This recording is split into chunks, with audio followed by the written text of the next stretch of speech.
Hi hello welcome back to Devasena from Bezawada channel. మన ఛానల్లో యువత మేలుకు నీ లక్ష్యం చేరుకో కార్యక్రమం మొదటి సెషన్ విజయవంతంగా పూర్తి చేసుకున్నాం. మరి రెండో సెషన్లో ఎయిత్ ఇంటర్వ్యూ అటు ఓవరాల్ ఎపిసోడ్ 33 ఇంటర్వ్యూకి స్వాగతం. మరి మన నేటి మహిళా ఇంటర్వ్యూకి ప్రత్యేక స్వాగతం. మరి మా ఛానల్లో ఫస్ట్ సెషన్లోనే మనం ఒక బలమైన నిర్ణయం అంటే మన ప్రతి సెషన్స్కి ఈ మహిళా ఇంటర్వ్యూలు సమపాలనలో ఉండేటట్లు మనం చూసుకోవడానికి ఎంతో కృషి చెయ్యాలి అని మనం అప్పుడే నిర్ణయించుకున్నాం. అదేవిధంగా ఫస్ట్ సెషన్లో కూడా మనం సమపాలనలో మహిళా ఇంటర్వ్యూలు తీసుకోవటం జరిగింది. ఈ సెకండ్ సెషన్లో ఈ మహిళా ఇంటర్వ్యూకి నేటి అతిథి మన బెజవాడే కాకుండా బెజవాడ చుట్టుపక్కల అదేవిధంగా రాష్ట్ర ఎయిడెడ్ చరిత్రలోనే ఎయిడెడ్ కళాశాల చరిత్రలో తనకంటూ ఒక ఉత్తమమైన పేజీని లిఖించుకున్న మన బెజవాడ గర్వకారణమైన శ్రీ దుర్గా మల్లేశ్వర సిద్ధార్థ మహిళా కళాశాల కెమిస్ట్రీ అధ్యాపకులు, ప్రస్తుత ఆ మహిళా కళాశాల ప్రిన్సిపల్ గారు డాక్టర్ కల్పన మేడం గారు మన నేటి అతిథి. నమస్తే మేడం. మరి మనం శ్రీ దుర్గా మల్లేశ్వర సిద్ధార్థ మహిళా కళాశాల గురించి మనం చూసుకుంటే బెజవాడే కాకుండా బెజవాడ చుట్టుపక్కల మన రాష్ట్ర ఎయిడెడ్ చరిత్రలో మనం చెప్పుకున్నట్టు అటు ఉమ్మడి రాష్ట్రం ఉన్నప్పుడు ఉమ్మడి తెలుగు రాష్ట్రాలు ఉన్నప్పుడు అటు కమిషనరేట్లో కానివ్వండి, ఇటు యాక్టాలో కానివ్వండి, జిల్లా యాక్టా కార్యాలయాల్లోనే కాకుండా రాష్ట్ర యాక్టా కార్యాలయంలో కూడా పరిచయం అవసరం లేని కళాశాల శ్రీ దుర్గా మల్లేశ్వర సిద్ధార్థ మహిళా కళాశాల. సిద్ధార్థ మహిళా కళాశాల ఎంతో ప్రాచుర్యం పొంది మహిళా కళాశాల బెజవాడ అనేసరికి సిద్ధార్థ మహిళా కళాశాల టక్కున అటు జనంగా ప్రజలలో కానివ్వండి, ఇటు ఎయిడెడ్ గవర్నమెంట్ కళాశాలల్లో కానివ్వండి వెంటనే గుర్తొచ్చే కళాశాల మన సిద్ధార్థ మహిళా కళాశాల. క్రమశిక్షణ మొదటి పేజీగా, క్రమశిక్షణ తొలి ఎజెండాగా ముందుకు సాగుతున్న కళాశాలగా మనం చెప్పుకోవచ్చు. జనాలలో నానుడి కూడా అదే. మరి ఆ రోజులు 90 దశకాల్లో కానివ్వండి, 2000 దశకాల్లో కానివ్వండి సీటు దొరకటమే కష్టంగా ఉండేది. అటు చుట్టుపక్కల వాళ్ళు మనం ఇదివరకు ఇంటర్వ్యూలో మనం చెప్పుకున్నాం, చుట్టుపక్కల ఇరుగు పొరుగు వాళ్ళు రిలేటివ్స్లో ఎంత మనం మార్క్స్ మెరిట్ తెచ్చుకుంటే సిద్ధార్థ మహిళా కళాశాల అయితే బాగుంటుంది అని ఒక సజెషన్ ఇచ్చేవాళ్ళు. సిద్ధార్థ మహిళా కళాశాలలో సీటు దొరికితే తల్లిదండ్రులు తొలి గెలుపుగా భావించేవాడు. సిద్ధార్థ విద్యా సంస్థలో తొలి గెలుపుగా తల్లిదండ్రులు భావించడం జరిగేది. విద్యార్థులకు కూడా తమ లక్ష్యం మేము చేరుకోగలము అనే నమ్మకం వచ్చేది అని మనం చెప్పుకోవచ్చు. అయితే ఈ సిద్ధార్థ మహిళా కళాశాలకు ఇంట్రడక్షన్ చేసే స్థాయి మన ఛానల్కు లేదు అని చెప్పవచ్చు. ఇదే విధంగా మనం ఈరోజు ఈ ఇంటర్వ్యూ తీసుకుంటున్న రెండవ ఇంటర్వ్యూ అవ్వటం సిద్ధార్థ విద్యా సంస్థలు సిద్ధార్థ మహిళా కళాశాలలో రెండవ ఇంటర్వ్యూ అవ్వటం మన ఛానల్ గర్వకారణంగా భావిస్తూ at the same time Siddhartha మహిళా కళాశాలలోని కమిటీలోని ప్రతి ఒక్కరికి యాజమాన్యానికి మా పర్సనల్గాను ఛానల్ తరపున పేరు పేరున మేము చేతులు జోడించి నమస్కారాలు, ధన్యవాదాలు తెలుపుకుంటున్నాం. మరి మన నేటి అతిథి మేడం గారు కెమిస్ట్రీ అధ్యాపకులు, ప్రస్తుత ప్రిన్సిపల్ గారు డాక్టర్ కల్పన మేడం గారిని మేడం గారు 1989లో మేడం అధ్యాపకులుగా మరి యువతగా తొలి అడుగులు ఇటు అధ్యాపకులుగా జాయిన్ అయ్యి కళాశాలలో జాయిన్ అయ్యి తదుపరి విభాగాధిపతిగా HOD head of the department విభాగాధిపతి అంటే ఎన్నో ఇటు మరి కెమిస్ట్రీ అధ్యాపక అంశాలు చూసుకోవాలి, ఆ విభాగంలో మొత్తాన్ని అనుసంధానించుకోవాలి. HOD is not a ordinary విషయం కాదు. అన్ని సిలబస్ కానీ, టైం టేబుల్ కానీ, ఎగ్జామినేషన్ కానీ హెచ్ఓడి అనేది కీలక బాధ్యతలను మేడం గారు నిర్వర్తించి మరి ప్రస్తుతం ప్రిన్సిపల్గా సిద్ధార్థ మహిళా కళాశాలని విజయవంతంగా ముందుకు తీసుకువెళ్తూ మేడం గారు ప్రిన్సిపల్గా బాధ్యతలను నేడు నిర్వర్తిస్తున్నారు. మరి మా ఛానల్ రిక్వెస్ట్ మేరకు మేడం గారు ఇంటర్వ్యూ ఇవ్వడం, అదేవిధంగా మేడం గారు మన ఎంతో గర్వకారణమైన ఉమెన్ ఎంపవర్మెంట్ సెల్కు మేడం గారు కన్వీనర్గాను, అదేవిధంగా మనం ఒక అంశాన్ని నో మోర్ టీయర్స్ అనే అంశాన్ని విపులంగా తెలుసుకుందాం మేడం గారి దగ్గర నుంచి. నో మోర్ టీయర్స్ అంటే ఇంకా కన్నీళ్ళు వద్దు. ఏ ఫోరం ఫర్ సోషల్ యాక్టివిటీస్కు మేడం గారు కీలక బాధ్యతలు నిర్వర్తించి విశేష సేవలు అందిస్తున్నారు. ఆ అంశం ఏంటో మనం తెలుసుకుందాం. అదేవిధంగా ఈ కళాశాల దుర్గా మల్లేశ్వర సిద్ధార్థ మహిళా కళాశాల న్యాక్ A++ అని మొన్నే మన ఛానల్కి తెలిసింది. న్యాక్ A++ అంటే మనకి అటు ఎడ్యుకేటెడ్ అధ్యాపకులు కానీ ఎడ్యుకేషన్ కొంచెం పరిచయం ఉన్న వాళ్ళకి తెలుసు. యూజీసీ దేశంలోనే ప్రతిష్టాత్మక సంస్థ. న్యాక్ ఏ అంటేనే ఎంతో ప్రతిష్టాత్మకం. ఈ కళాశాల న్యాక్ A++ అంటే చాలా గొప్ప పేరు ప్రఖ్యాతులు విశిష్ట స్థానం ఉందని మనం చెప్పుకోవచ్చు. మరి అటువంటి న్యాక్ A++ గ్రేడ్ ఉన్న ఈ మహిళా కళాశాలలో మేడం గారు న్యాక్ కోఆర్డినేటర్, అదేవిధంగా అకాడమిక్ ఆఫీసర్గా విశేష సేవలు అందిస్తున్నారు వారు. మరి అటువంటి డాక్టర్ కల్పన మేడం గారు మన ఛానల్కి ఇంటర్వ్యూ ఇవ్వడం మనం ఒక లబ్గా భావిస్తున్నాం. మేడం గారి నుంచి మరిన్ని విషయాలు తెలుసుకుందాం. మన యువత మేలుకోని లక్ష్యం చేరుకో కార్యక్రమంలో యువతకి ఒక సక్సెస్ఫుల్ మహిళగా వారు ఇచ్చే దిశానిర్దేశం ఏమిటో విందాం, మైండ్కి చేరవేద్దాం, పాటిద్దాం, సక్సెస్కు మరింత చేరువవుదాం. నమస్తే మేడం. మేడం, మీ తల్లి తండ్రి వారి పేరు, మీ స్వగ్రామం మా ఛానల్కి తెలియజేయండి మేడం. మా స్వగ్రామం నగరం అండి, రేపల్లె దగ్గర. మా నాన్నగారు హిందీ లెక్చరర్గా చేసేవాళ్ళు. సూర్యదేవర మధుసూదన్ రావు గారు పేరు. మా అమ్మగారు సూర్యదేవర సుగుణ. మా నగరం కాలేజీ లెక్చరర్గా చేసేవాళ్ళు. నగరం కాలేజీ చాలా పేరున్న కాలేజ్ అండి. అక్కడ మాకు లెక్చరర్స్ కూడా క్వార్టర్స్ ఇచ్చేవాళ్ళు. సో ఆ క్వార్టర్లో అంతా మా ఇంటి పక్కన ఒకవైపు కెమిస్ట్రీ లెక్చరర్, ఇంకోవైపు ఎకనామిక్స్ లెక్చరర్, ఎదురుగా కామర్స్ లెక్చరర్, అట్లా అందరూ లెక్చరర్స్ మధ్యలో పెరిగాను చిన్నప్పటి నుంచి. సో పేరుకి అది పల్లెటూరు అవ్వచ్చు నగరం అనేది, కానీ ఆ విలేజ్ అట్మాస్ఫియర్ మేము ఎంజాయ్ చేసాం. ఎట్ ద సేమ్ టైం చుట్టూత ఇంటలెక్చువల్ పీపుల్, ఎడ్యుకేటెడ్ పీపుల్ ఉండటంతో మేమంతా కలిసి ఆడుకోవటం, లెక్చరర్స్ పిల్లలందరం ఒకలాంటి ఎడ్యుకేషన్లో పోటీ ఒకళ్ళంటే ఒకళ్ళకి. అలానే ఏదన్నా సమ్మర్ హాలిడేస్ రాగానే నువ్వు ఖాళీగా ఉండటం ఎందుకు, అక్కడ అందరినీ అంకుల్ ఆంటీ అని పిలిచేవాళ్ళం. మ్యాథ్స్ చెప్తారు కదా, అంకుల్ దగ్గరికి వెళ్ళి మ్యాథ్స్ చెయ్యి, లేకపోతే ఇంగ్లీష్ గ్రామర్ నేర్చుకో. అట్లా హాలిడేస్లో కూడా కొంచెం అకాడమిక్గా ఉంచేవారు మమ్మల్ని చిన్నప్పటి నుంచి. బాగా బుక్స్ చదవటం, అక్కడ లైబ్రరీకి వెళ్ళటం. సమ్మర్లో కాలేజ్ లైబ్రరీ మాకు ఓపెన్ అయ్యి ఉండేది. లెక్చరర్స్ అందరూ హాలిడేస్లో లైబ్రరీకి వెళ్ళేవాళ్ళు. అలానే మేము కూడా మా పేరెంట్స్తో లైబ్రరీకి వెళ్ళేవాళ్ళం. అలా నాకు బాగా బుక్ రీడింగ్ హ్యాబిట్ అలవాటు అయిందండి. అక్కడ లెక్చరర్స్ పిల్లలందరూ లైబ్రరీస్కి వెళ్ళేవాళ్ళం. ఇప్పుడు వాళ్ళు అంత బుక్స్ చదవట్లేదు, కానీ మా అప్పుడు మేము బాగా లైబ్రరీలో దాదాపు ఇష్టమైన పుస్తకాలు అన్నీ చదివాం. అన్ని రకాల పుస్తకాలు చదివాం మేము అప్పట్లో. మేడం, మీ స్కూల్ ఎడ్యుకేషన్ ఎలా కొనసాగింది? Higher education? School education, higher education అంతా నగరంలోనేనండి. తర్వాత నేను ఆ రోజుల్లో మా నాన్నగారు నన్ను ఢిల్లీ యూనివర్సిటీలో ఎంఎస్సి కెమిస్ట్రీ జాయిన్ చేశారు. తర్వాత ఎంఫిల్ చేశాను. తర్వాత నాగార్జున యూనివర్సిటీలో పిహెచ్డి చేశానండి. I'm doctorate in chemistry. ఆ సబ్జెక్ట్ నాకు పర్టికులర్గా ఇష్టం, అందుకని ఆ సబ్జెక్ట్లో నేను డాక్టరేట్ చేశాను. హెవీ మెటల్ కంటామినేషన్ మీద పిహెచ్డి చేశానండి.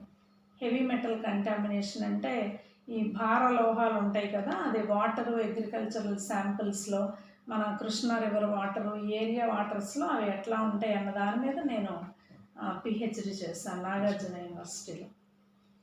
మేడం, మీరు సమాజంలో అన్ని రంగాలని తీసుకొచ్చేది కళాశాల. ఈ అధ్యాపక వృత్తికి మీ అడుగులు ఎలా పడినాయి మేడం? అంటే ఇన్స్పిరేషన్? ఫాదర్ లెక్చరర్ అవ్వడం, నేనంతా లెక్చరర్స్ మధ్య పెరగటంతో ఇప్పటి జనరేషన్ లాగా ఇదేదో పోస్ట్ పడింది అప్లై చేద్దాము, టీచింగ్ సైడ్ వెళ్తామని కాకుండా నాకు బిగినింగ్ నుంచి టీచింగ్ ఇంట్రెస్ట్ అండి.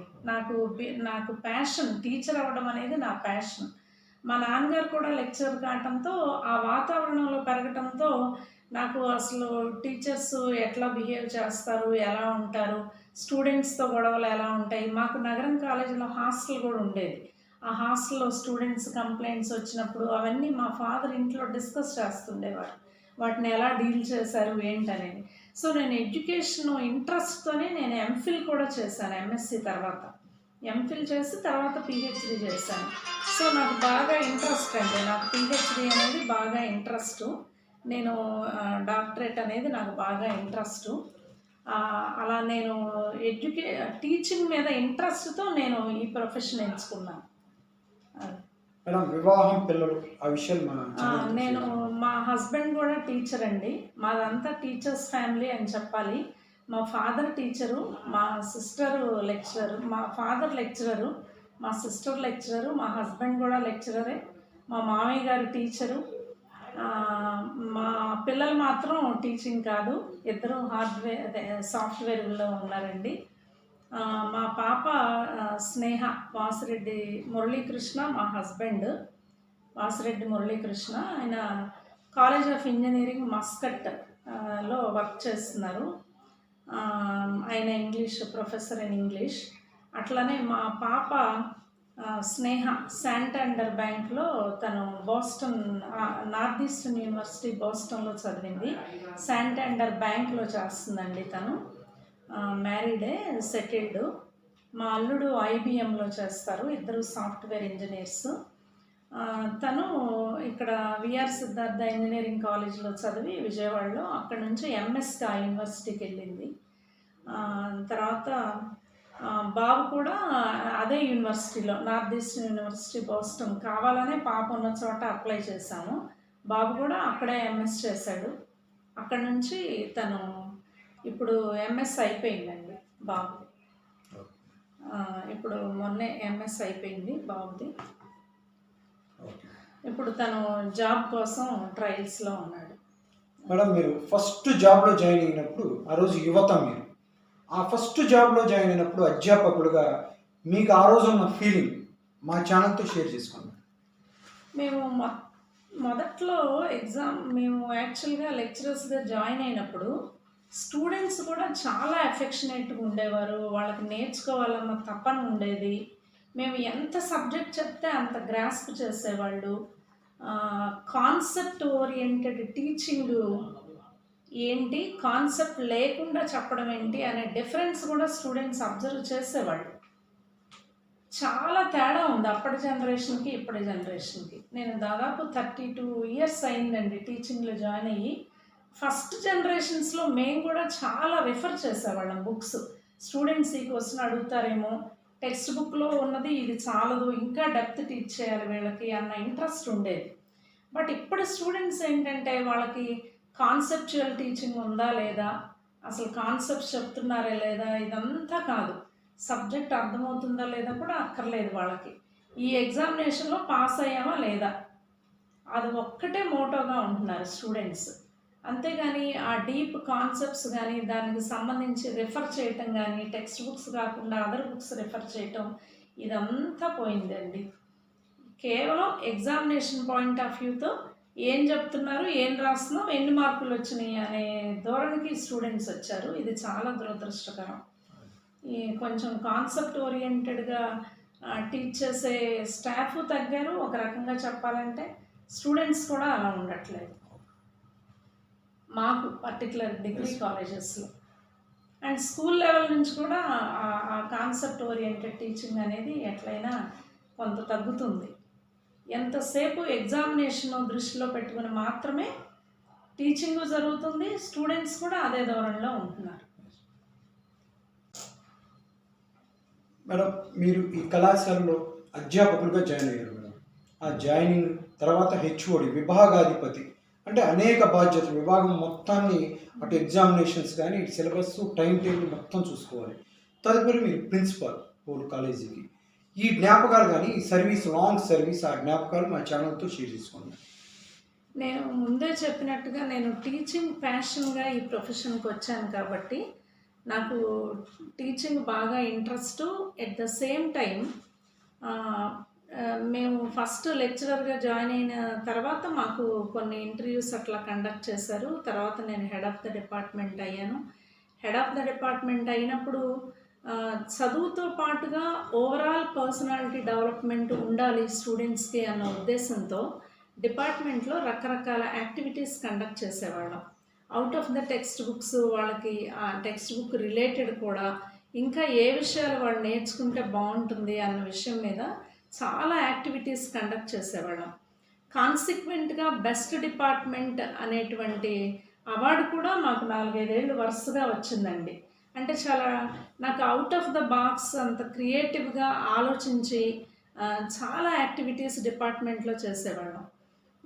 దాదాపు స్టూడెంట్స్ అందరికీ కూడా ఎడ్యుకేషన్ పరంగాను, సొసైటీ ఓరియంటెడ్ ఇష్యూస్ కూడా చాలా చేసేవాళ్ళం. అట్లా ముందు హెడ్ ఆఫ్ ద డిపార్ట్మెంట్గా ఈ రెస్పాన్సిబిలిటీస్ తీసుకోవటంతో పాటు ఈ ఫస్ట్ మెంబర్స్ మీటింగ్ జరిగినప్పుడు కూడా కాలేజీకి సంబంధించిన విషయాల్లో కొన్ని కీలక నిర్ణయాలు తీసుకుంటే కాలేజీకి ఇది బాగుంటుంది, ఇలా చేస్తే మన కాలేజీలో అనేటట్టుగా చాలా విషయాలు షేర్ చేసుకోవటం, మీటింగ్స్లో నా ఒపీనియన్స్ చెప్పటం, అలా మొదటి నుంచి ఒక ఇన్స్టిట్యూషన్ అప్లిఫ్ట్మెంట్లో మేము భాగం అయ్యేవాళ్ళం. అంతేగాని ఆ కాలేజీలో ఏం జరిగితే నాకెందుకు, నా డిపార్ట్మెంట్ బాగుంటే చాలను, లేకపోతే నేను బాగుంటే చాలను అలా కాకుండా ఓవరాల్గా ఇన్స్టిట్యూషన్ అండ్ డిపార్ట్మెంట్ డెవలప్మెంట్కి, స్టూడెంట్స్ అండ్ అందరి డెవలప్మెంట్ని దృష్టిలో పెట్టుకుని మేము ఏదైనా నిర్ణయం తీసుకునేవాళ్ళం. అంటే ఒక నిర్ణయం తీసుకుంటే అది ఎలాంటి ప్రభావం చూపిస్తుంది మన ఇన్స్టిట్యూషన్ మీద అనేది ఆలోచించి మేము పనిచేసేవాళ్ళం అండి. మొదటి నుంచి అదే కమిట్మెంట్తో వర్క్ చేసాము. తర్వాత స్టూడెంట్స్కి ఎగ్జామినేషన్స్లో గైడ్ చేయటం కానీ, అలానే కొత్తగా స్టాఫ్ మెంబర్స్ జాయిన్ అయితే డిపార్ట్మెంట్లో వాళ్ళకి ఎలా గైడెన్స్ ఇవ్వాలి, ఏం చేయాలన్న విషయాలు కూడా వాళ్ళకి బాగా గైడ్ చేసేవాళ్ళం. మా డిపార్ట్మెంట్లో అందరం యునైటెడ్గా ఉండేవాళ్ళం. అలానే అన్ని డిపార్ట్మెంట్స్లో కూడా కోఆపరేట్ చేస్తూ మేము ముందుకెళ్ళేవాళ్ళం. తర్వాత స్టూడెంట్స్ ఎవరు ఫెయిల్ అవ్వకుండా, స్లో లెర్నర్స్ ఉంటే వాళ్ళకి ఎక్స్ట్రా కేర్ తీసుకోవటం, వాళ్ళకి ఇంకా ఇంకా విడమర్చి చెప్పడం, ఇప్పుడే నేను చెప్పినట్టుగా కాన్సెప్చువల్గా చెప్పడం, వాళ్ళకి అసలు ఏమి ఫండమెంటల్స్ కూడా రాని స్టూడెంట్స్ జాయిన్ అయితే వాళ్ళకి అక్కడి నుంచి టీచ్ చేస్తూ వాళ్ళు పాస్ అవ్వడానికి మేము ట్రై చేసేవాళ్ళం. కెమిస్ట్రీ లాంటి సబ్జెక్ట్లో 100% రిజల్ట్ తీసుకురావటం అనేది ఇట్స్ నాట్ ఏ జోక్. ఆ సబ్జెక్ట్ టఫ్ అని భయపడేవాళ్ళు స్టూడెంట్స్. కానీ వాళ్ళని బాగా మాకు తెలుసు, our students are first educated from the family అండి. అంటే వాళ్ళ ఇంట్లో అమ్మ నాన్న ఎవ్వరు చదువుకోవాలి, పాపం వాళ్ళని ఫస్ట్ చదువుకోవడానికి పంపిస్తారు. మా కాలేజీలో ఎక్కువ అలాంటి స్టూడెంట్స్ ఉంటారు. అది దృష్టిలో పెట్టుకుని మేము వర్క్ చేసేవాళ్ళం.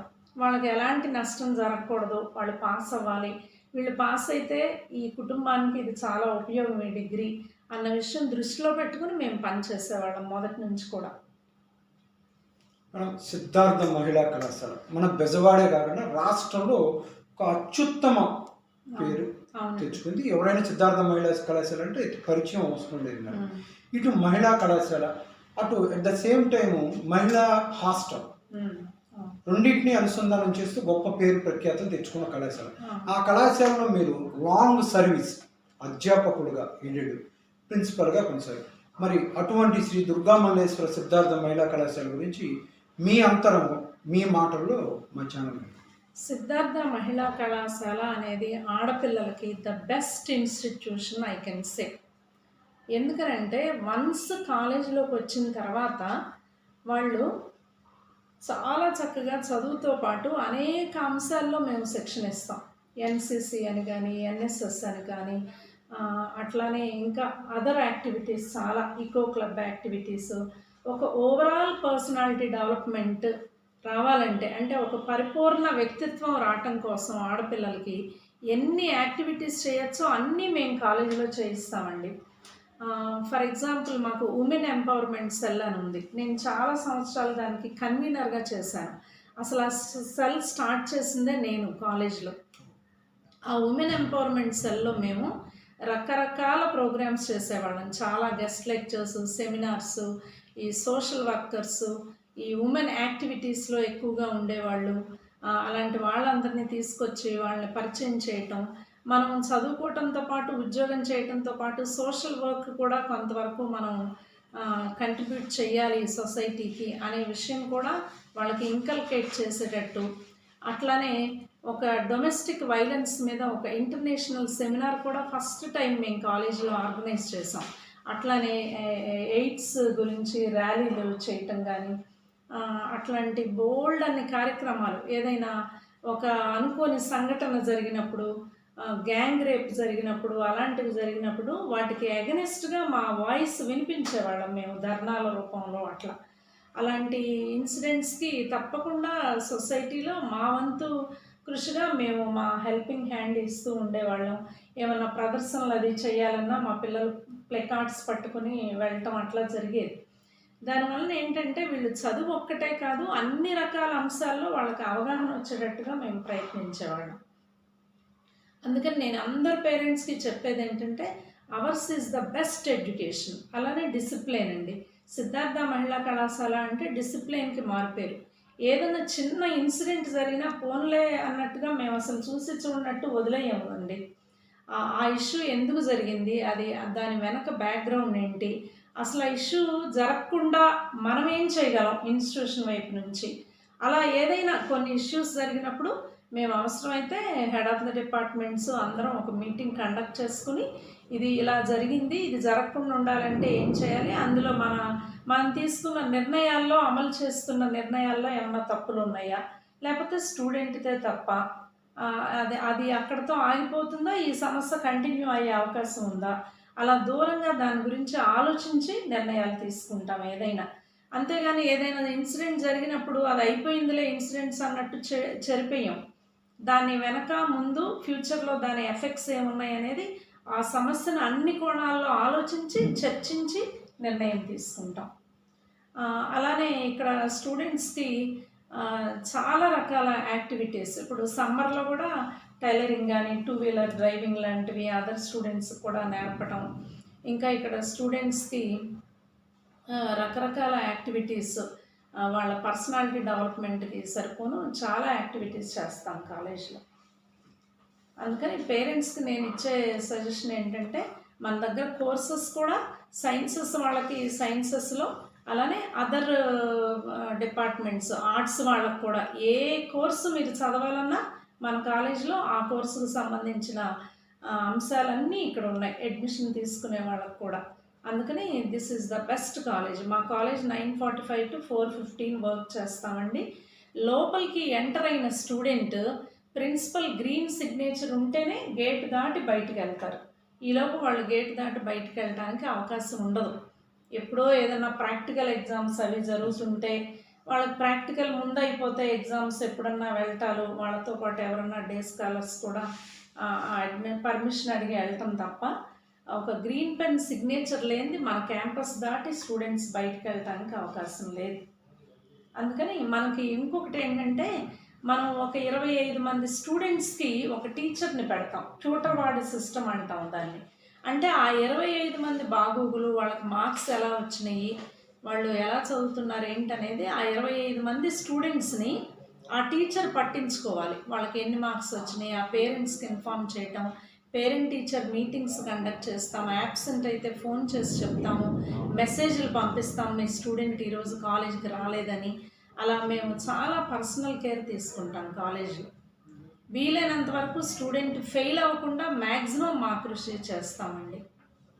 ఇంకా స్టూడెంట్ ఏదన్నా ఆరోగ్యకరమైన విషయాలతోనో లేకపోతే ఫ్యామిలీ ప్రాబ్లమ్స్తోనో వాళ్ళు అస్సలు చదువు కాన్సన్ట్రేట్ చేయక డిస్కంటిన్యూ చేస్తే ఇంకా అది మా చేతిలో లేదు. కానీ మ్యాక్సిమం వీలైనంత వరకు మేము మా ప్రయత్నం మేము చేస్తాం. స్టూడెంట్ని డిగ్రీ తీసుకుని వెళ్ళటానికి చాలా ఎంకరేజ్ చేస్తాం.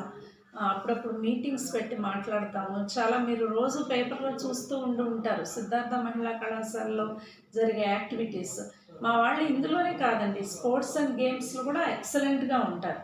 మనకు వాళ్ళు స్పోర్ట్స్ కానీ, ఎన్ఎస్ఎస్ కానీ, ఎన్సిసి కానీ ఎలాంటి యాక్టివిటీ కావాలన్నా వాళ్ళు టేకప్ చేయడానికి వాళ్ళకి అది అవైలబుల్గా ఉంది. మేడం, నో మోర్ టీయర్స్, ఇంకా కన్నీళ్లు వద్దు, ఏ ఫోరం ఫర్ సోషల్ ఈ అంశం గురించి విపులంగా మా అది ఏంటంటేనండి, జాయిన్ అయిన స్టూడెంట్స్కి ఖచ్చితంగా సామాజిక విషయాల పట్ల అవగాహన ఉండాలి అనే ఉద్దేశంతో నో మోర్ టీయర్స్ ఈ పేరు కూడా నేనే సజెస్ట్ చేశాను. ఏ ఫోరం ఫర్ సోషల్ యాక్టివిటీస్ అంటే చాలా అంశాల మీద, ఫర్ ఎగ్జాంపుల్ ఆడపిల్ల వద్దు అని అబార్షన్స్ చేస్తున్నారు. ఇలాంటి ఇష్యూస్ మీద కొంతమంది ఎమినెంట్ పర్సనాలిటీస్ని తీసుకొచ్చి అసలు సొసైటీలో ఇది ఎలా జరుగుతుంది అనే దాని మీద, అలానే స్టెప్ అహెడ్ ఫర్ ఈక్వాలిటీ అనేటువంటి ఆర్గనైజేషన్తో కలిసి కొన్ని యాక్టివిటీస్, అట్లా ఉమెన్ ఎంపవర్మెంట్తో కలిసి కొన్ని, ఎన్ఎస్ఎస్తో కలిసి కొన్ని, అట్లా no more tears a forum for social activities, అంటే పిల్లల్లో ఒక సోషల్ యాటిట్యూడ్ ఇంకల్కేట్ చేయటం కోసం, అంటే మనము మన ఇల్లు మనమే కాకుండా ఎంతసేపు కొంత సొసైటీ గురించి కూడా యూత్ ఆలోచించాలి అన్న ఉద్దేశంతో ఈ ఫోరం స్టార్ట్ చేసాం. ఈ ఫోరం ద్వారా చాలా సేవా కార్యక్రమాలు, అలానే హెల్పింగ్ హ్యాండ్ ఇచ్చేటువంటి ఇప్పుడే నేను చెప్పినటువంటి ధర్నాలు కానీ అలాంటి కార్యక్రమాలు కూడా చాలా చేశానండి. నో మోర్ టీయర్స్ నేను మొట్టమొదటిసారి అది మేము ఆర్గనైజ్ చేసినప్పుడు మొదటి నుంచి నేను కన్వీనర్గా ఉన్నాను దానికి. ఆ నో మోర్ టీయర్స్ కింద కూడా మేము చాలా యాక్టివిటీస్ చేసాం. మేడం, మీరు అకాడమిక్ ఆఫీసర్గా విశేష సేవలు అందించారు. ఎయిడెడ్ సెక్టార్లో కూడా చాలా మందికి మీ పేరు పరిచయం అవసరం లేదు మేడం. అందరూ కొంతమంది అధ్యాపకులు తెలుసు, కల్పన మేడం అంటే తెలియని వారు ఉంటారు. ఈ అకాడమిక్ ఆఫీసర్గా మీరు చేసిన ఆ సేవలు కానీ నిర్వర్తించే విధులు అకాడమిక్ ఆఫీసర్గా నేను చేశానండి. అకాడమిక్ ఆఫీసర్గా అంటే మనకి యూనివర్సిటీ నుంచి కమ్యూనికేషన్ వస్తుంది కాలేజెస్కి. మనది Krishna university affiliated. So university నుంచి మనకి కమ్యూనికేషన్ వచ్చినప్పుడు దానికి మనం ఆన్సర్స్ పంపించడం, అలానే యూజీసీ నుంచి కమ్యూనికేషన్ వస్తుంది. అట్లా హైయర్ ఎడ్యుకేషన్ డిపార్ట్మెంట్స్ నుంచి కానీ మనకి ఏమైనా లెటర్స్ అవి వచ్చినప్పుడు అవన్నీ చదివి, అందులో రూల్స్ అండ్ రెగ్యులేషన్స్ చదివి కాలేజ్లో మనం దానికి సంబంధించినవన్నీ వాళ్ళకి ఆన్సర్స్ పంపించడం, అడ్మిషన్స్ గురించి ఏవైనా కాలేజీలో కొన్ని కీలక నిర్ణయాలు తీసుకునేటప్పుడు అకాడమిక్ ఆఫీసర్ రోల్ ఉంటుంది. రిటర్న్గా వాళ్ళకి అంతా పంపించాలి, ఇన్ఫర్మేషన్ అంతా వాళ్ళు ఇచ్చినవి చాలా ఫిల్ చేసి పంపించాల్సినవి ఉంటాయి. అట్లా అవతల వింగ్స్ నుంచి ఏమన్నా మన కాలేజీకి వచ్చినప్పుడు అవన్నీ మనం పంపించి చేసేవాళ్ళం అకాడమిక్ ఆఫీసర్. మేడం, మీరు న్యాక్ కోఆర్డినేటర్గా మీరు విశేష సేవలు అందించారు. న్యాక్ కోఆర్డినేటర్గా చేశానండి నేను న్యాక్ కోఆర్డినేటర్గా చేసినప్పుడు మన కాలేజీకి A++ ర్యాంక్ వచ్చింది. నేను న్యాక్ కోఆర్డినేటర్గా ఉన్నప్పుడు ఆ ర్యాంక్ రావటం అనేది నాకు నిజంగా చాలా సంతోషదాయకమైన విషయం. ఎందుకంటే న్యాక్కి సంబంధించి ఒక 7 క్రైటీరియాలు ఉంటాయండి. ఆ 7 క్రైటీరియాస్లో ఒక్కొక్క క్రైటీరియన్ ఇన్ఛార్జ్ తోటి మేము ఇంటరాక్ట్ అయ్యి ఆ వర్క్ ఎంతవరకు వచ్చింది, ఇంకా ఏం చేస్తే బాగుంటుంది, ఏం చేయాలి, నేను ఇందాకే చెప్పినట్టు కొంచెం సృజనాత్మకంగా ఆలోచించి ఆ విషయాలు ఎట్లా చేస్తే బాగుంటుంది, మనం ఒకవేళ ఆ కోణంలో కాకుండా ఇంకోలాగా ఆ విషయాన్ని ఆలోచించి ఎలా చేయగలం అనేది చాలా ఇన్డెప్త్ ఆలోచించి ఆ 7 క్రైటీరియాస్కి సంబంధించిన వర్క్ మనం ఎలా ప్రజెంట్ చేస్తే ఎక్సలెంట్గా ఉంటుందో అలా ప్రజెంట్ చేసి మేము ఇన్ఫర్మేషన్ పంపించడం జరిగింది. మేము పంపించిన క్వశ్చన్ అండ్ ఆన్సర్స్, ఈ ఇన్ఫర్మేషన్స్, ఈ రిటర్న్ వర్క్, చాలా రిటర్న్ వర్క్ కూడా చేసాం న్యాక్లో. అంటే మన కాలేజ్ ఏ రకంగా బెస్ట్గా ఉంది అనేవి కూడా అవన్నీ ఫోకస్ చేసి ఆ బుక్ తయారు చేసి పంపించడంలో మేము దాదాపు కాలేజీలో రోజు లేట్గా ఇంటికి వెళ్ళేవాళ్ళం. ఎంతో టైం ఆ బుక్ మీద పెట్టి చాలా విషయాలు మేము కోఆర్డినేట్ చేసి న్యాక్కి పంపించడం జరిగింది. దానికి మాకు A++ గ్రేడ్ వచ్చిందండి. అది నేను కోఆర్డినేటర్గా ఉన్నప్పుడు ఇవన్నీ కోఆర్డినేట్ చేసుకుంటూ A++ గ్రేడ్ తీసుకురావటంలో నా వంతు కృషి నేను చేశాను. అది నేను ఉన్నప్పుడు రావటం అనేది నాకు చాలా encouragement really for me. Madam, మీరు ఇటు ప్రతిష్టాత్మక కళాశాలలో లాంగ్ సర్వీస్ చేశారు, సక్సెస్ఫుల్ ఉమెన్ అయ్యారు. మరి మీకు తెలియంది కాదు, ఒక జంటు ఎంప్లాయ్ అయినా పాలిటిక్స్లో ఉన్న బిజినెస్ చేసిన ఒకే బాధ్యతను నిర్వర్తిస్తారు. మహిళ అనేసరికి ఇటు ఉద్యోగం అయినా రాజకీయాలైనా 2 రకాల బాధ్యతలు వస్తాయి మేడం. అంటే అటు ఇంటి బాధ్యత కూడా ఆటోమేటిక్గా ఈ లేడీ ఎంప్లాయీ అయ్యేసరికి 2 బాధ్యతలు నిర్వర్తించాలి. జంట అయితే ఒకవైపు ఇల్లు మొత్తం మహిళలు. మహిళ ఎంప్లాయీ కానీ పాలిటిక్స్ ఉన్నా బిజినెస్లో ఉన్నా ఇంటి బాధ్యతలు కూడా మహిళకి వస్తాయి. మరి ఆ రోజు కిచెన్లో కూడా ఇటు అంత అత్యాధునిక పరికరాలు లేవు మేడం. ఈ 2 రకాలని అనుసంధానించి మీరు ఒక సక్సెస్ఫుల్ మహిళగా ఇటు సర్వీస్లో కానివ్వండి, అటు ఇల్లు బిడ్డల విషయంలో కానివ్వండి, దూసుకెళ్ళటంలో మీ శ్రీవారి పాత్ర ఎంకరేజ్ చేయడంలో కానీ మా ఛానల్కి మీ ద్వారా విందాం మేడం. ఇప్పుడు కాలేజ్లో మేము ఎంత చేయగలుగుతున్నామంటే, ఇంత స్వేచ్ఛా వాతావరణం ఉంటుందండి కాలేజీలో. అంటే మా మేనేజ్మెంట్ మేము ఏది అడిగితే అది ప్రొవైడ్ చేస్తారు. మేనేజ్మెంట్ సహకారం మర్చిపోలేంది. మేనేజ్మెంట్ ఎప్పుడు కూడా కంటికి రెప్పలాగా ప్రతి కాలేజీని, మా సిద్ధార్థ ఇన్స్టిట్యూషన్లో 18 ఇన్స్టిట్యూషన్స్ ఉన్నాయండి సిద్ధార్థ అకాడమీ కింద. ఈ 18 ఇన్స్టిట్యూషన్స్కి ఎవరికి ఏం కావాలో అది ఇమీడియట్గా మేము అడిగిన వెంటనే అందించడం అనే సహకారం మేనేజ్మెంట్ నుంచి ఉండబట్టే మేము ఇంత హార్డ్ వర్క్ చేయడానికి కూడా మాకు ఆ కష్టం తెలియకుండా మేము కష్టపడగలుగుతున్నాం. ఎందుకంటే మేము ఎంత చేసినా అంత ఎంకరేజ్మెంట్ ఉంటుంది మేనేజ్మెంట్ వైపు నుంచి మాకు. అలానే ఇంకొకటి మేనేజ్మెంట్ సహకారం, అలానే ఇక్కడ స్టాఫ్ అందరూ సహకరించడం, ఇక్కడ మొత్తం మేమంతా ఒక యూనిట్గా పనిచేస్తాము. ఏదైనా నేను ఎప్పుడూ నమ్మేది ఏంటంటే, ఏ సక్సెస్ కూడా not personal, it's a team work. ఎప్పుడూ నేను బిలీవ్ చేస్తాను. సక్సెస్ వచ్చింది అంటే పర్సనల్ కాదు, అది టీమ్ వర్క్. ఇక్కడ స్టాఫ్ కానీ, నాన్ టీచింగ్ స్టాఫ్ కానీ, మా పైన ఉన్న డైరెక్టర్స్ కానీ, మేనేజ్మెంట్స్ కానీ, అలానే స్టూడెంట్స్ కానీ, top most director to sweeper, everybody cooperates here. అంత చేయబట్టే మేము ఈరోజు ఇంత వర్క్ ఉత్సాహంగా చేయగలుగుతున్నామంటే వీళ్ళందరి సహకారమే. నేను ఎప్పుడూ కూడా అందరినీ కోఆర్డినేట్ చేసుకుంటూ వెళ్ళటమే ఇష్టపడతాను. Because I believe team work చేస్తేనే మనకు సక్సెస్ అనేది వస్తుందని నేను ఎప్పుడూ నమ్ముతాను. అలానే నేను ఏం చేయబోతున్నాను, ఏం చేస్తే బాగుంటుంది అనేది కూడా ఎప్పుడూ నేను డిస్కస్ చేస్తాను. ఎందుకంటే ఒక విషయాన్ని అన్ని కోణాల్లో ఆలోచించినప్పుడే దానికి కరెక్ట్గా మనం సక్సెస్ అవుతామా లేదా అనే ఎస్టిమేషన్ మనకు తెలుస్తుంది. అట్లానే నేను ఇంట్లో కూడా కాలేజ్ విషయాలు కొన్ని డిస్కస్ చేస్తాను. మా హస్బెండ్ కూడా టీచింగ్ సైడ్ ఉండటంతో ఏదైనా నిర్ణయం తీసుకునేటప్పుడు ఒక్కొక్కసారి డిస్కస్ చేస్తాను. మా హస్బెండ్ కోఆపరేషన్ కూడా చాలా ఎక్కువగా ఉంటుంది ఈ విషయంలో. మేమిద్దరం ఒకే ప్రొఫెషన్లో ఉండటం వలన, మా నాన్నగారు ఉన్నప్పుడు వెరీ బిగినింగ్లో నాన్నగారితో కూడా డిస్కస్ చేసేదాన్ని, ఆయన కూడా లెక్చరర్ కాబట్టి. అలానే ఇంటికి సంబంధించిన విషయంలో మా అమ్మగారి కోఆపరేషన్ కూడా నేను మర్చిపోలేంది. అలానే పిల్లలు కూడా ఎప్పుడూ అమ్మ కాలేజీకి వెళ్ళిపోవాలి కదా, డిస్టర్బ్ చేయకూడదు అన్నట్టే ఉండేవాళ్ళు తప్ప వాళ్ళు పెద్దగా నన్ను విసిగించింది కూడా ఏమీ లేదు. ఎందుకంటే మా అమ్మగారు ఉండేవారు చూసుకోవటానికి పిల్లల్ని కూడా. సో నేను టోటల్ టైము, నాకు ఇష్టమైనంత టైము నేను కాలేజ్ కోసం స్పెండ్ చేయగలిగానంటే మేనేజ్మెంటు, అలానే ఇక్కడున్న నా కొలీగ్స్, మా husband, my mother, my family and children అందరి హెల్ప్ ఉండటం వల్లే నేను ఈరోజు ఈ స్థితికి ఎదగగలిగాను అని చెప్తున్నాను. బెజవాడ మణిహారంలో మన ప్రముఖ పాత్ర విజయవాడగా మార్చిన సిద్ధార్థ విద్యా సంస్థల్లో ఒకటి సిద్ధార్థ మహిళా కళాశాల అధ్యాపకులుగా. బెజవాడ గురించి మీ మాటల్లో విన్నాను. విజయవాడ విద్యలవాడగా పేరు ప్రఖ్యాతులు గాంచడంలో మొట్టమొదటి స్థానం Siddhartha academy of general and technical education. 18 institutions విజయవాడలో వచ్చాక విజయవాడ డెవలప్ అవుతుంది. ఒక్కటొక్కటిగా ఈ ఇన్స్టిట్యూషన్స్ వచ్చిన కొద్దీ మరి ఇందులో ఉండే ఎంప్లాయీస్, వాళ్ళ పిల్లలు, అట్లానే సిద్ధార్థ ఎడ్యుకేషనల్ ఇన్స్టిట్యూషన్స్ లానే చాలా ఎడ్యుకేషనల్ ఇన్స్టిట్యూషన్స్ తర్వాత పెరగటం వలన విజయవాడకి విద్యలవాడ అనే పేరు వచ్చింది.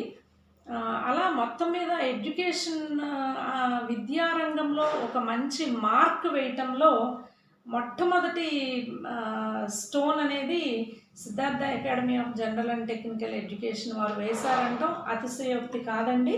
తర్వాతే మిగిలిన ఇన్స్టిట్యూషన్స్ వచ్చినాయి. అలా ఈ సిద్ధార్థలో పనిచేయటం అనేది నాకు చాలా ఇష్టమైన విషయం. నేను చాలా గర్వంగా కూడా ఫీల్ అవుతాను. అందుకని విజయవాడకి ఒక మణిహారం, ఈ విద్య ఎలా అయితే కృష్ణానది ఇదంతా ఒక అందమో, దుర్గగుడి, కృష్ణానది, అట్లా విజయవాడకి ఎడ్యుకేషనల్ ఇన్స్టిట్యూషన్స్ అనేవి మణిహారం. ఎందుకంటే మీరు చూడండి, విజయవాడ సిటీలో ఎక్కువ ఎడ్యుకేటెడ్కి సంబంధించిన వాళ్ళే సెటిల్ అయి ఉన్నారు. అందుకని ఒక రకంగా విజయవాడ ఇలా డెవలప్ అవటం అనేది చాలా ఆనందకరమైన విషయం. Madam, most happiest moment in your entire life journey madam, అంటే కళాశాల కానీ బిడ్డల విషయంలో కానీ most happiest moment? Most happiest moment అంటే నేను స్టూడెంట్స్ అండ్ పిల్లల అచీవ్మెంట్స్ అన్నీ చాలా లక్కీగా నాకు చాలా మోస్ట్ హ్యాపీయెస్ట్ మూమెంట్సే ఉన్నాయి, హ్యాపీ మూమెంట్స్. మెయిన్గా మా పిల్లలు గ్రాడ్యుయేట్ అయినప్పుడు వాళ్ళ ఎంఎస్ కంప్లీట్ అవ్వటం, అలానే ఇక్కడ స్టూడెంట్స్ పాస్ పర్సంటేజ్ చాలా ఎక్కువగా ఉండటం, అలానే ఒక ఆటో నగర్లో పనిచేసే ఒక కార్మికుడు వచ్చి నా దగ్గరికి, నేను డిపార్ట్మెంట్లో ఉన్నప్పుడు కావచ్చు, ఇక్కడ కావచ్చు, మా ఇంట్లో ఎవ్వరు చదువుకోలేదమ్మా, మా అమ్మాయికి మీ కాలేజీలో చదవటం వలన పలానా యాక్సెంజర్లో సంవత్సరానికి 3.4 lakhsతో ఉద్యోగం వచ్చింది అని చెప్పినప్పుడు నా హ్యాపీయెస్ట్ మూమెంట్ అదేనండి. వాళ్ళు నా పిల్లలు కాకపోవచ్చు, కానీ ఒక చదువుకోని కుటుంబంలో నుంచి ఒక అమ్మాయి ఫస్ట్ చదువుకుని ఆ కుటుంబానికి సంవత్సరానికి 3 లక్షలు 3.5 లక్షల ఆదాయంతో ఆసరాగా నిలబడేటట్టు ఈ ఎడ్యుకేషన్ ఇన్స్టిట్యూట్ చేసిందంటే అంతకన్నా సక్సెస్ ఏం అక్కర్లేదు లైఫ్లో. అలా కొన్ని వందల మంది ఆడపిల్లల్ని మా చేతుల మీదుగా 30 సంవత్సరాలుగా పంపిస్తున్నాం. నేను ఇప్పటికీ చెప్తున్నాను, చాలా పేద పిల్లలు మా కాలేజీ చదువుతారు. అందుకని ఇది ఒక సర్వీస్లానే మేము ఫీల్ అవుతాం. వాళ్ళందరినీ గైడ్ చేయటం, అడ్మిషన్కి వచ్చినప్పుడు వాళ్ళు ఏ గ్రూప్ తీసుకుంటే బాగుంటుందని గైడ్ చేయటం, మా కాలేజీలో ప్లేస్మెంట్స్ని ప్రోత్సహించటం, అలా ఒక రిక్షా కార్మికుడు ఆడపిల్లలు కానీ, అలా ఒక లో లెవెల్ వర్కర్స్ పిల్లలు వచ్చి, అమ్మ మీ వలన మా ఆడపిల్లలు ఇలా ఉద్యోగం చేస్తున్నారు అని చెప్తే, నేను అంతకన్నా నా కుటుంబంలో కూడా, ఎందుకంటే మేము ఎడ్యుకేటెడ్ ఇంట్లో అందరం, కానీ నాకు మా మా ఎంపవర్మెంట్ కన్నా అలాంటి ఒక పేద కుటుంబం నుంచి ఒక ఆడపిల్ల బయటకు వచ్చి సక్సెస్ అవ్వటాన్ని నేను ఎక్కువ ఫీల్ అవుతాను. ఎందుకంటే మా పిల్లలు సక్సెస్ అవుతారు, ఎందుకంటే ఎడ్యుకేటెడ్ ఫ్యామిలీస్లో నుంచి మనం జనరల్గా చెప్తుంటాం కాబట్టి వాళ్ళు అందుకుని వెళ్తారు, లక్కీగా మాట వినే పిల్లలు కాబట్టి. కానీ ఈ లో ఇన్కమ్ గ్రూప్ నుంచి వచ్చినటువంటి పిల్లలు సక్సెస్ అయ్యి డిగ్రీలు ఇక్కడే ఉద్యోగాలు పట్టుకొని బయట వాళ్ళు సెటిల్ అవటం అనేది నాకు అదే ఒక రకంగా హ్యాపీయెస్ట్ మూమెంట్ అండి. Excellent, thank you madam. Madam, ఒక సక్సెస్ఫుల్ అధ్యాపకులుగా, ఒక ప్రతిష్టాత్మక కళాశాలకు ప్రిన్సిపల్గా, ఎడ్యుకేషన్ లాంగ్వేజ్లో మీరు ఎన్నో బ్యాచ్లు చూశారు మేడం, పట్టా పట్టుకుని వెళ్ళి ఎన్నో బ్యాచ్లు చూశారు. ఒక సక్సెస్ఫుల్ మహిళగా మీరు యువతకు ఇచ్చే దిశానిర్దేశం ఏమిటి? అట్ ద సేమ్ టైం మనం ఇప్పుడు చూసుకుంటా ఉంటే ర్యాష్ డ్రైవింగ్ ఒకటి, ట్రిపుల్ రైడింగ్ ఒకటి అనే కొన్ని రకాల వ్యసనాలు కూడా అలవాటు అవుతున్నాయి. ఈ రెండింటిని అనుసంధానం చేస్తూ మీలాగా సక్సెస్ అందుకోవాలంటే ప్రతి విద్యార్థికి మీరిచ్చే దిశానిర్దేశం ఏంటి మేడం? మా ఛానల్ ద్వారా తెలియదు. నేను ఇందాకే చెప్పినట్టు స్టూడెంట్స్కి ఎక్కువగా రీడింగ్ హ్యాబిట్ అనేది ఉండట్లేదండి. స్టూడెంట్స్కి రోజు న్యూస్ పేపర్స్ చదవటం కానీ, మంచి మంచి లిటరేచర్ చదవటం కానీ, మంచి బుక్స్ చదవటం కానీ చాలా తగ్గిపోయింది. రోజు వాళ్ళు న్యూస్ పేపర్స్ చదవాలి, మంచి లిటరేచర్ చదవాలి.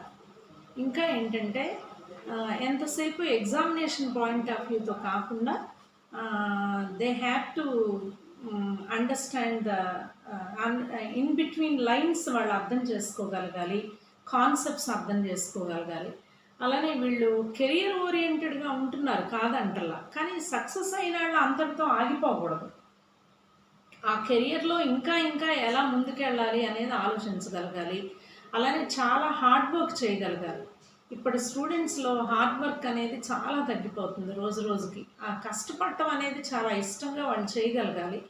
ఇంకా ఏంటంటే they have to know the new things, అంటే ఎక్స్ప్లోర్ చేయాలి బాగా. They have to explore the things, అంటే ఆ చుట్టూ జరిగే అంశాలను పరిశీలించడం కానీ, పరిశీలించే దృక్పథం కూడా చాలా వైడ్గా ఉండాలి వాళ్ళకంటే. ఒక అంశాన్ని ఏదో పైపైన చూసి వదిలేయటం కాకుండా కొంచెం డెప్త్ ఆలోచించగలగాలి. అలానే ఎక్స్పోజర్ ఉండాలి వాళ్ళకి, బాగా ఎక్స్పోజర్ ఉంటే వాళ్ళు ఎక్కువ నేర్చుకోగలుగుతారు సొసైటీ నుంచి. అలానే కమిట్మెంట్ టువర్డ్స్ సొసైటీ కూడా, అంటే నేను మాత్రమే బాగుండాలి, నేను బాగున్నాగా నాకెందుకు మిగిలినవన్నీ అని కాకుండా ఆ సొసైటీ పట్ల ఒక మంచి కమిట్మెంట్ ఉండాలి స్టూడెంట్స్కి.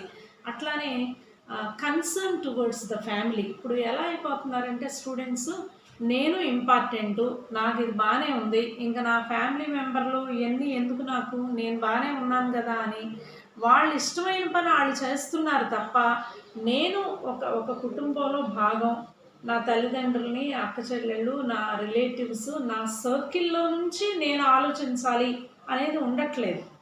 They are not concern about the family. నేనేంటి అనేది మాత్రమే ఆలోచిస్తున్నారు.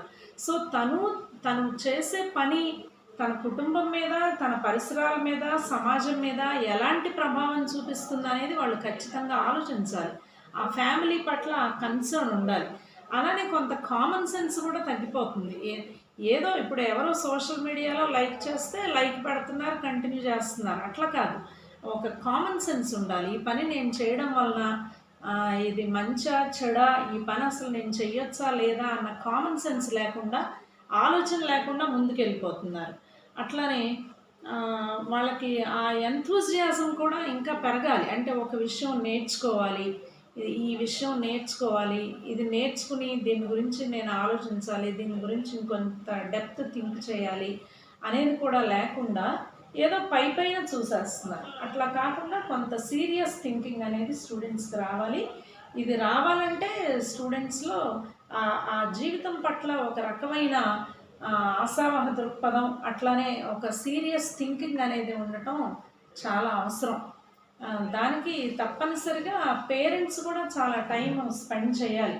ఇప్పుడు ఒకప్పుడు మేము మా ఫాదర్తో ఎక్కడన్నా ఊరికి వెళ్ళామంటే మాకు దారిలో ఏ ట్రైన్లోనూ కూర్చుంటే, ట్రైన్లో వెళ్తుంటే ఈ ఏరియా అంతా ప్రత్తి పండిస్తారు, లేకపోతే ఈ ఏరియా అంతా ఇదిగో ఇలా ఉండేది, ఈ బ్రిడ్జ్ ఎవరు కట్టారు, అక్కడ వాటర్ ఎలా ఉంటుంది, ఆ సాయిల్లో ఎలాంటి పంటలు పండిస్తారు, అలానే ఆ రైల్వే స్టేషన్లో ఏదైనా ఇన్సిడెంట్ జరిగినప్పుడు అది ఎందుకు జరిగింది, ఎందుకు ఇలా వచ్చింది, అట్లా బోల్డ్ విషయాలు మాకు పేరెంట్స్ ఎక్స్ప్లెయిన్ చేసేవాళ్ళు మేము వాళ్ళతో నడుస్తుంటే.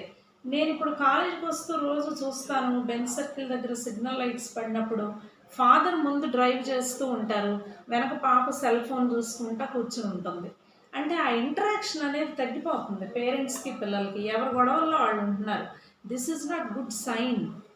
ఇది మన సమాజానికి అస్సలు మంచిది కాదు. ఇంటరాక్షన్ పెరగాలి ఫ్యామిలీ మెంబర్స్లో, పేరెంట్స్కి, పిల్లలకి, ఫ్యామిలీస్కి మధ్యలో ఇంటరాక్షన్ పెరగాలి. అలా పెరిగినప్పుడే వాళ్ళు అనేక విషయాల్ని మాట్లాడుకోవటం, చర్చించుకోవటం, తద్వారా మానసికంగా పరివర్తన చెందటం, కొంత మంచి మెచ్యూరిటీ లెవెల్స్ రావటం, మనందరం ఒకటి అన్న భావన రావటం, నాకు నేనుగా కాకుండా మనం అని ఆలోచించటం, మంచి నిర్ణయాలు తీసుకోవటం వీలవుతుంది. అలా యూత్ మంచి నిర్ణయాలు తీసుకుని పెరిగినప్పుడే సమాజం కూడా బాగుంటుంది. సమాజం బాగుంటేనే నేషన్ కూడా బాగుంటుంది. అదే నేను యూత్కి చెప్పగలిగేది. Thank you. Thank you madam. Thank you. మరి చూశారు కదండి, మన ఉమ్మడి రాష్ట్రాల్లోని ప్రతిష్టాత్మకం, అటు ఉన్నత శిఖరం విద్యా సంస్థలలో ఉన్నత శిఖరంగా మనం చెప్పుకునే సిద్ధార్థ విద్యా సంస్థల్లో ఒక కళాశాల మన బెజవాడే కాకుండా చుట్టుపక్కల మన రాష్ట్రంలో మహిళా కళాశాలలో ఎంతో ఉన్నత స్థానాన్ని, పేరెన్నిక కన్నా ఎంతో ప్రాచుర్యాన్ని, ప్రాముఖ్యతని సంతరించుకున్న శ్రీ దుర్గా మల్లేశ్వర సిద్ధార్థ మహిళా కళాశాల ప్రస్తుత ప్రిన్సిపల్ డాక్టర్ కల్పన మేడం గారి ఇంటర్వ్యూ చూశారు. మరి వారు ఎన్నో గోల్డెన్ వర్డ్స్ను చెప్పడం జరిగింది. మేము ప్రతి ఇంటర్వ్యూలో ఇలా కళాశాల అధ్యాపకులని, ప్రొఫెసర్ని ప్రధానంగా మేము ఎంతో రిక్వెస్ట్ చేసి ఈ యువత మేలుకో నీ లక్ష్యం చేరుకో కార్యక్రమాన్ని ముందుకు తీసుకెళ్తా ఉన్నాం. ఎందుకంటే మనం వివిధ రంగాల్ని మన సమాజంలో చూస్తే అన్ని రంగాల్లో ఉన్నవారు కూడా చేతులెత్తి నమస్కరించేది ముందు అధ్యాపకులకి. ఇక్కడి నుంచే ప్రొడక్ట్ బయటికి వెళ్ళటం, అక్కడి నుంచి వివిధ రంగాలకు ఆ స్టూడెంట్స్ అన్ని డిపార్ట్మెంట్కి 54 డిపార్ట్మెంట్లకే కాకుండా అన్ని రంగాలకి, వ్యాపార రంగాలకి, సేవా రంగాలకి ఈ కళాశాలలు, ఈ స్కూల్స్ నుంచి మన విద్యార్థులు బయటకి వెళ్ళడం జరుగుతుంది. మనం జీవితంలో ఒక పడవలాగా చూసుకుంటే యువతల ఒడ్డు నుంచి లైఫ్ జర్నీ చేయాలి అవతల ఒడ్డుకి. అనుభవజ్ఞులు అధ్యాపకులు వారి యొక్క అనుభవాలు ఇవన్నీ మనం తెలుసుకోవటం వల్ల లైఫ్ జర్నీ అంటే ప్రతి ఒక్కరికి వేరు వేరుగా ఉండొచ్చు, కానీ అనుభవజ్ఞులు చెప్పే ఇలాంటి ఇంటర్వ్యూల ద్వారా వారు చెప్పే విషయాలు మనం వినటం ద్వారా మన లైఫ్ జర్నీ కొంచెం సులువు అవ్వచ్చు, మనకి అన్ని రకాలుగా దోహదపడవచ్చు. గురువులు వివిధ రంగాల వారు మనం ఎంతో రిక్వెస్ట్ చేసి మనం ఈ కార్యక్రమాన్ని చేపట్టడం జరిగింది. అదేవిధంగా మేము ఈ కార్యక్రమం ద్వారా సిద్ధార్థ విద్యా సంస్థలకి సిద్ధార్థ మహిళా కళాశాలకి మరొక్కసారి ఇంట్రడక్షన్ చేసే స్థాయి మన ఛానల్కి లేదని చెప్పుకుంటూ మరొక్కసారి మేనేజ్మెంట్కు ప్రతి ఒక్కరికి, కమిటీలోని ప్రతి సభ్యులకి, స్టాఫ్కి మేము చేతులు జోడించి నమస్కరిస్తున్నాం. అదేవిధంగా మన ఛానల్ రిక్వెస్ట్ మేరకు మేడం గారు ఇంటర్వ్యూ ఇచ్చారు. మరి ఆ గోల్డెన్ వర్డ్స్ విని మీ లైఫ్లో ఎదురయ్యే ఇప్పుడు యువతకి తెలియదు, ఈ ఒక్క హాఫ్ అన్ అవర్ ఎన్నో చూస్తున్నారు, ఒక్క హాఫ్ అన్ అవర్ కేటాయించి మా ఇంటర్వ్యూ చూడటం వల్ల మీకు లైఫ్ ముందు ఎదురయ్యే ఎన్నో సమస్యలకు మీరు జాగ్రత్తగా పరిశీలిస్తే వీరి ఇంటర్వ్యూలోనే సమాధానాలు దొరుకుతాయి. అది మాత్రం మీరు జ్ఞాపకం పెట్టుకుంటే సరిపోతుంది. ఓకేనండి. మన ఛానల్ ద్వారా మరొకసారి మేడం గారికి మేము పర్సనల్గాను మా ఛానల్ ద్వారాను ధన్యవాదాలు, కృతజ్ఞతలు తెలుపుకుంటాం. Thank you madam. మీరు మా సిద్ధార్థ మేనేజ్మెంట్ గురించి మా గురించి తెలుసుకొని ఈ కాలేజ్ వరకు వచ్చి మీరు ఇంటర్వ్యూ చేయడానికి ఇట్లా వచ్చినందుకు మీకు చాలా ధన్యవాదాలండి. Thank you very much. Thank you. All of you please subscribe Devasena Bezawada.